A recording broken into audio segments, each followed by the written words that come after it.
On December the 2nd, 1971, the Trucial States gave way to the newly born United Arab Emirates.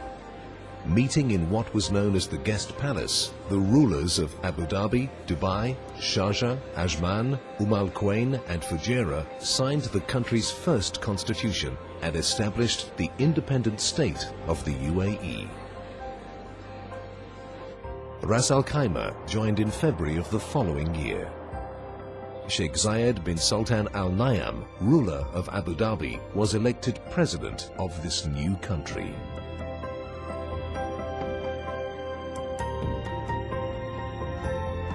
Sheikh Rashid bin Saeed Al Maktoum, ruler of Dubai, was appointed as the UAE's first vice president and prime minister. Together, the dignitaries and guests gathered under the world's newest national flag. Today, Union House stands as a reminder of this successful federation, with a much larger national flag now flying over this historic landmark. Looking back, it's amazing how far the United Arab Emirates have progressed in such a short space of time. It began with pearls. The pearl industry was a major source of income for communities on the Arabian Peninsula. Tribesmen would migrate to the coast during the pearling season to work on the fleets putting to sea.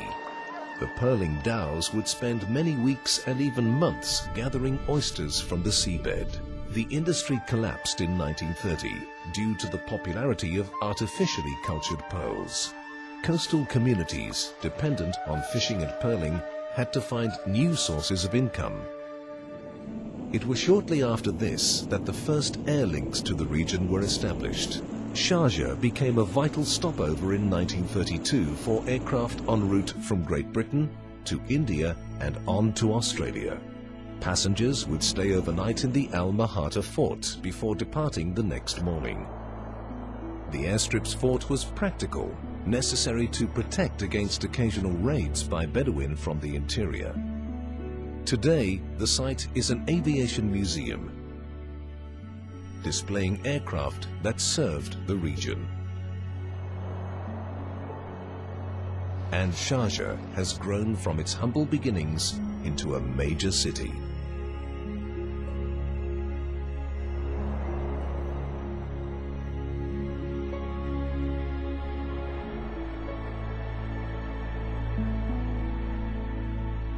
These original dusty airstrips have evolved into gleaming modern airports, linking the UAE to every major city in the world.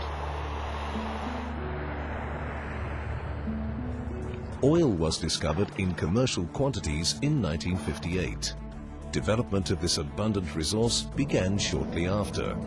It was in 1962 that the SO Dublin loaded the first cargo of crude oil. In addition to exporting oil, the need to be self-sufficient led to the opening of the Ruwais oil refinery.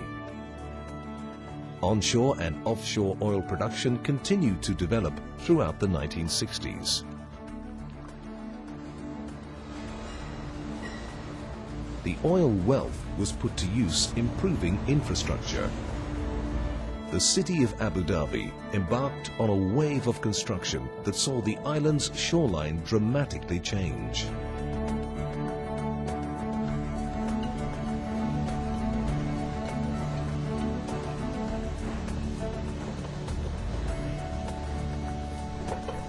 The city's oldest building, Al Hosn, or the White Fort, erected in 1798, was the most prominent landmark in the city. Today, the fort, now undergoing restoration, is surrounded by the skyscrapers of Abu Dhabi. The city is still developing and growing, worthy of its place among the world's capitals.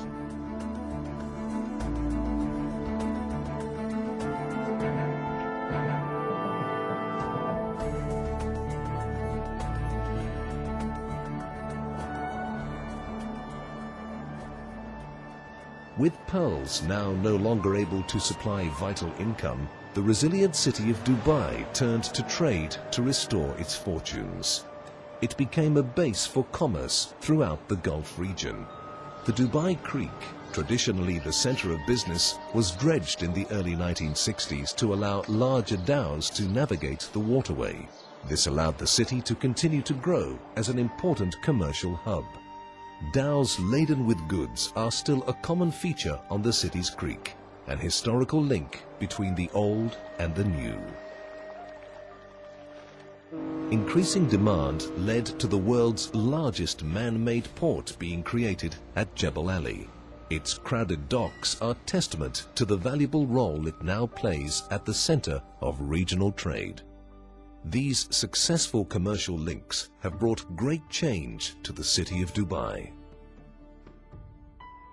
Once crowded, narrow alleyways barely wide enough to accommodate donkeys and camels have evolved into wide highways and metro systems.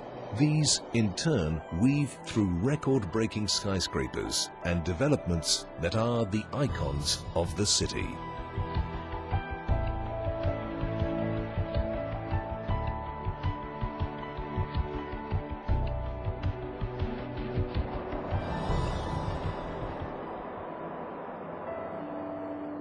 Inland, in the Emirate of Abu Dhabi, lies the oasis of Al Ain.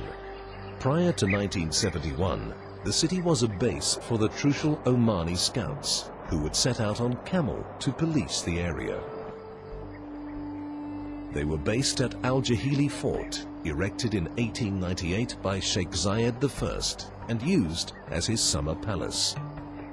Surrounding the fort, the houses of Al Ain were made from mud brick or palm fronds.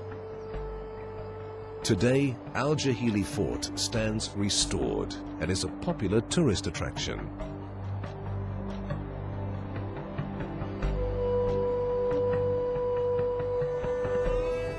The modern city of Al Ain and surrounding districts have now expanded to be home to over 380,000 people.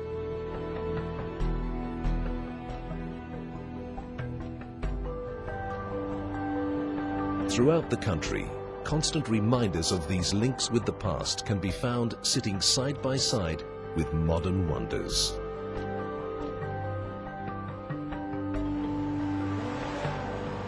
Practical has given way to recreational. Forts stand restored as museums. Construction methods have changed. Some things, however, remain the same. The people of the UAE still remember and honor their past as they move into the future. A reminder of how much has been achieved in such a short space of time.